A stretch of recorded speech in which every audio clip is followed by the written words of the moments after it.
What's up, guys? Welcome back again to Heavy Metal Football. This is Avi.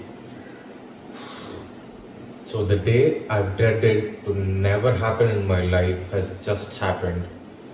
Probably all of Arsenal fans too. It is because we have somehow managed to lose to Spurs on a European final. Oh my god, it is just so hard to take. I absolutely feel stupid to stay awake for so long living in India, having a 2-year-old little girl, and wasting my time and energy to just watch a shit show of a football match that I never wanted to watch.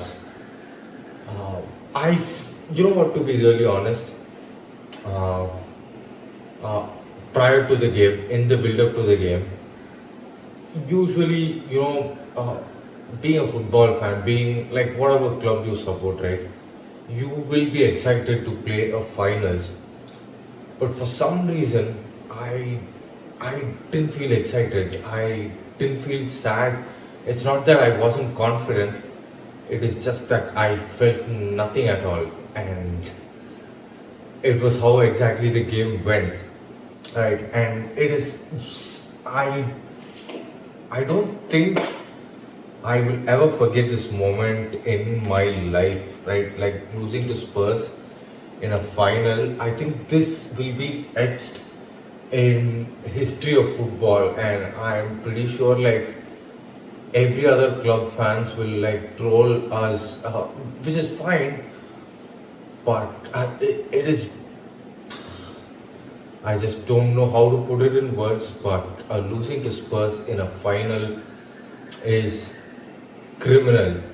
And to talk about the game, it was just like how every other game was, right?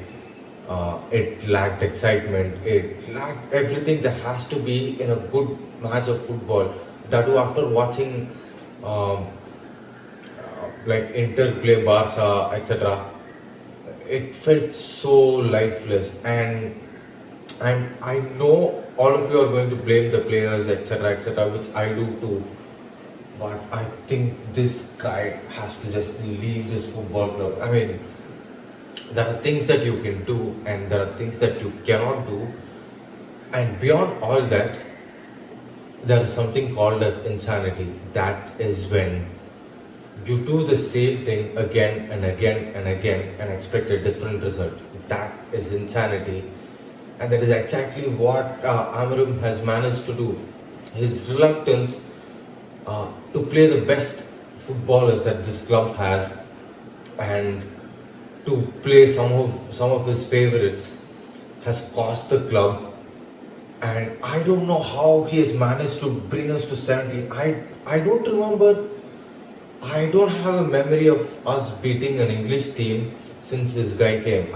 Yeah, this we have played well in Europe, but again, this is criminal and this is a sackable offense. I mean, if we had the kind of results that we've had, and if we just change this face and this name to some English manager, I'm pretty sure all you guys, Man United fans, would call for his head. And I'm not sure how so many of our fans are wanting him to stay here. And I know why, right? I found out why. It is because of like these channels like the United Stand that are going like, hey, back the manager, all this bullshit. It doesn't work.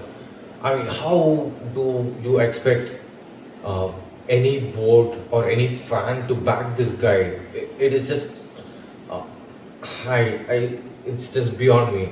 And I know why, like channels like these United Stand and all, they'll say, wow, sacking the manager is madness, blah, blah, blah, blah, Mark Goldbridge will go, you're dumb and all that.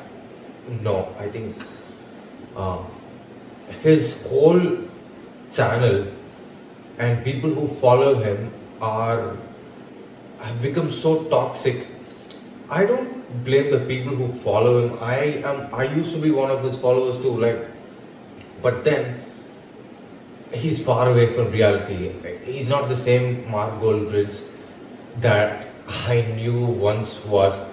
And I'm not doing this for views or whatever, but it's honestly becoming so toxic that they are backing some players and some managers and failing to appreciate others. I knew our club was going astray when a lot of our fans were blaming players like Edinson Cavani, who were just giving absolutely everything, but yet getting blamed in place of players like Rashford, etc. And we have a Rashford conversation separately, right?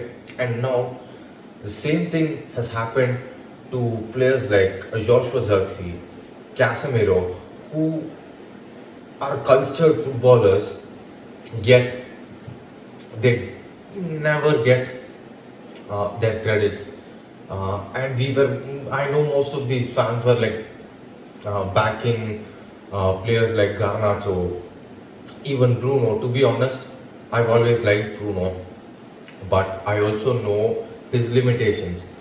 I know uh, that he's a hothead, but to be honest, this season in center of the midfield, he's been really well. There are things that he's changed in his game, but what we're talking about right now is levels, and it doesn't cut it in top level football. He can be a part of a really good squad, but can he be part of a really good team that can win titles? I doubt. He has the ability, maybe not, but sometimes ability isn't everything, right? Sometimes it is your mental application in games, how you manage games, how you manage situations, that makes a difference. And yet again, in another big game, he's had a stinker. He's had a stinker of a game, and I don't know how you can ever back him. So if some Saudi club is coming to pick him, I'm going to go. Yeah, please go. And for guys who are saying it's because of Ineos and all that, partly yes, but I appreciate them for buying a lot of good players. I mean, again, to go back to say, guys who say these players are bad, etc., etc. I can vouch for it. I can give it in writing that at least four or five, or almost all of the top five clubs would just be fighting to have some of the players that we have. Players like Zirkzee, Casemiro, Joro, that kid from Arsenal, Aiden Heaven, Mazarawi, Dillett. These guys are like cultured European footballers that we have in our squad, who are one of the best defenders, yet we somehow concede goals. And this guy's obsession with trying to play, with hey, this is my philosophy. This is not philosophy. This is just bullshit. You know what? I really feel like in a football club, the players are the most important thing. They are the ones who are going to make a difference on the pitch, and the managers are there just to facilitate them. And if some guy comes and tells you, no, it's the players, I fail to agree. And I've had this conversation with my friends for years together, and I've supported this club for almost 20 years right now. And I now realize that is from being a guy who always thought that the managers are the most important thing. Yes, they are, but ultimately, it's a choice of the players. And I think we have good players on our club, on the pitch, that I felt were not given the necessary freedom. Or I feel like so many of our the most important players were on the bench. Like, my logic is this, guys. I believe in starting the best footballers that you have in a football club to start on a game. And what did we do today? What did he do today? He stuck to Luke Shaw, who I think is a good footballer, but he's past his best. It felt like he was just second best to everything today. He wanted to start um, Rasmus Højlund, who I've been telling is an absolutely shit footballer. And I know some of my friends who are Arsenal fans want him. Just please take him, guys. Just do not. I do not want to see his face. Like until Xerxes came, I don't know if he touched the ball at least once or twice. If you guys remember, just comment, right? And Mount, I like Mount as a footballer, but I think he was really. I don't like him as a footballer, but I think he is an intelligent player, right? He can be used in a certain way. But when you have even a half fit Xerxes and half fit Kobe Mino, you have to play them in the 10 and center forward. Like since they came, our game was so much different, right? So here we are, languishing in 17th. It could be a possibility if we lose the next game, which I think we will. And no European football, and a manager who's somehow made this happen. See, this guy was brought when we were maybe eighth or ninth, 4 points of top four. He was brought in to get us to top four, not to go back. And here, he's somehow managed to not finish top four, to not finish top eight, close to the relegation zone. Sorry, guys. Fighting to get 40 fucking points, and somehow we're in the finals of a Europa League. One second, guys. Somehow we're in the finals of a Europa League, and we somehow managed to just fuck it up. Like, guys, whatever you say, whatever, like, I know trolls are there, blah blah blah. United are a club that are built for these games. However shit we are, we win these sort of games. And if a manager is somehow not able to win a game like this against Spurs, he doesn't deserve to be here. Even Eric Ten Hag, who I used to give massive stick, he somehow won finals. He won a Carabao Cup, he won an FA Cup, and honestly, when he lost a Europa League, I'm not sure against Sevilla, it was about individual errors, but this game it was dead, and I don't know how we somehow managed to spend 65 million on Onana, when I think Dean Henderson would have been so much better. And this guy keeps complaining of standards, right?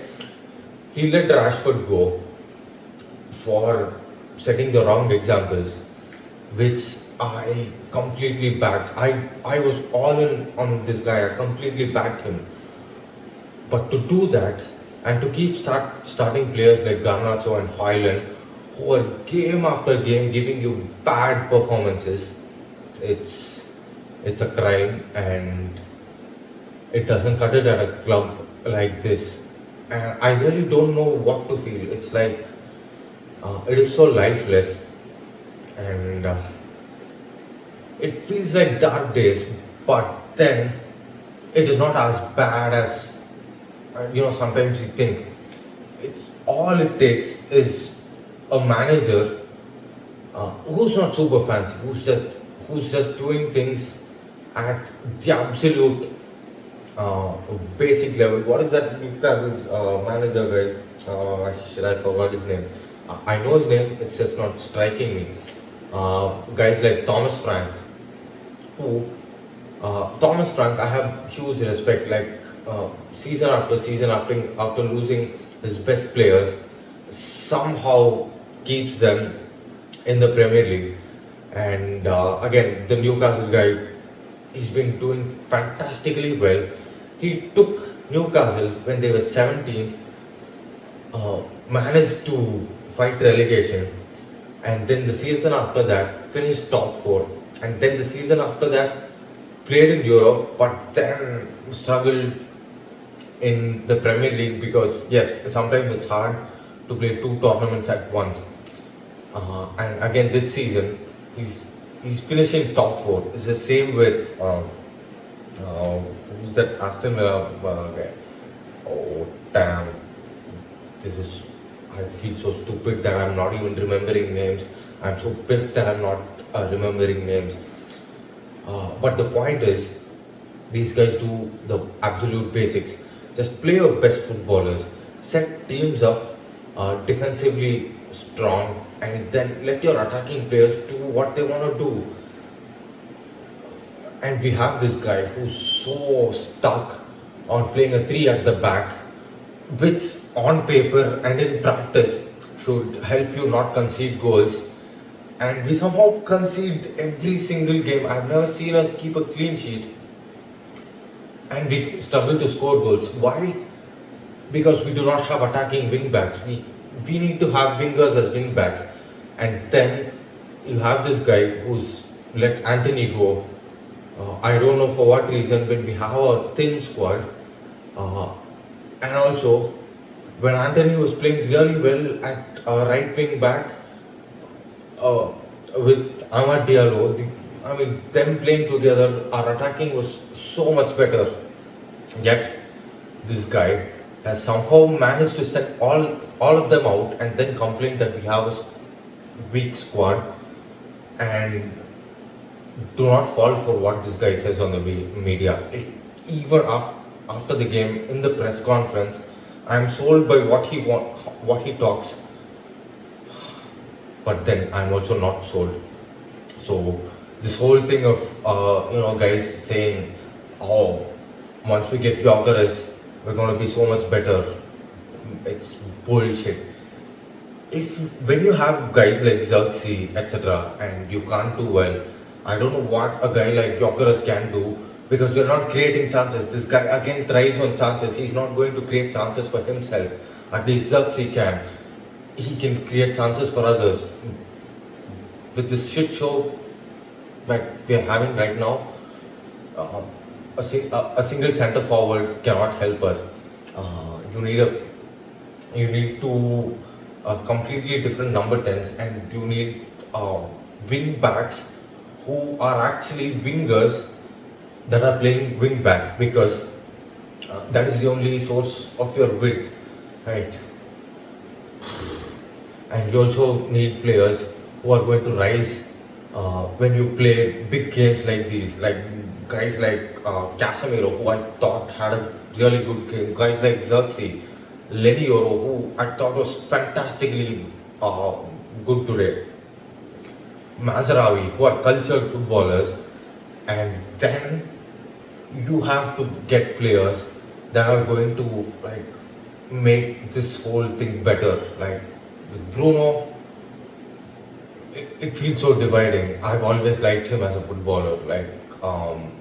I know he's in the same shit show that so many other players have been, but then he's a captain of this club, and today it was his chance to turn up, which he didn't do, and today was his chance to back other players and rile them up and make them perform well, which he didn't do. And this is my problem, guys. Again, these guys like the United stand and these pundits who are going on and on and on about players like Casemiro. He's the reason why we were here today.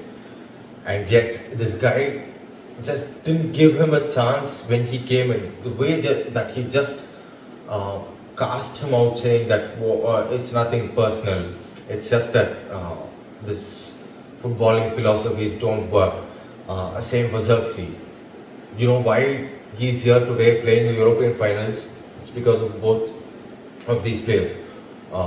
So if you cannot find a way to play your best footballers, I don't think you're good enough to be a manager at a club like Manchester United. Even like our legends like Sir Alex, they find ways to play their best footballers. Carlo Ancelotti, they find ways to play their best footballers, and yet we're stuck here with managers that are so stuck in their ways and saying that, oh, it's my way or the highway, this is how you have to play football. Screw you guys, that's not how you play football. Football is played with the best guys in your squad and letting them do their thing and just setting them up to basic defensive discipline, which we haven't done even one game after um, this guy has inherited. The first few games, it was like a bounce. All of a sudden, players were playing with freedom. But then, no guys, this is not what I want. This is not what any Manchester United fans want. Fucking play, fighting for relegation. No, screw it, guys. I'm done. I'll go spend time with my family and uh, let me just enjoy the summer. Thank you so much, guys. Hit like and subscribe, and I hope to make more videos for you guys. And add in your comments. I'm sure you guys are not going to agree with a lot of things I say, etc., etc. But then I've watched football for what 20 years now, and I've watched this club and many other clubs have success and failures that I know most of what I see is bad. And for some of these blah blah blah fancy Manchester United channels who say you can't sack managers, screw you. You have to sack managers until you get it right. How does Barca win the title? How do Madrid win the title? It's just that they have a idea on the kind of players that they want to get, and then their way is to just get the manager that can somehow get these guys together and play good football. Why do you think Barca sacked Xavi or they left? It just didn't work out. And they had Ronald Koeman, and I don't know. After Pep Guardiola, they've sacked so many managers. That's what big clubs do. Get it right, or keep sacking managers and get managers until you get it right. And every manager that you get has to do like keep getting better than where we are. And right now, all we have to do is just get some manager who can get us back to top 8, and then see what you can do, right? Whether you agree or not, but I know like all of us United fans, we're so stuck to the past, to the Sir Alex Ferguson days. That guy is a one-off guy. That guy is a legend, and if you want to replicate it, it's just near to impossible until you keep sacking managers and finally get the right guy. And you sack managers when you know something is not working, which is right now. This is not working. Thank you so much, guys. Bye bye. Sorry for the rant. I am pretty sure I'm right here. You might not agree, but like I said, we've watched the game long enough. I know many of you do agree too. We've watched the game long enough to realize that this is shit and this squad is so much better. Again, hit subscribe, share the channel. Thanks for your support, guys. Bye bye.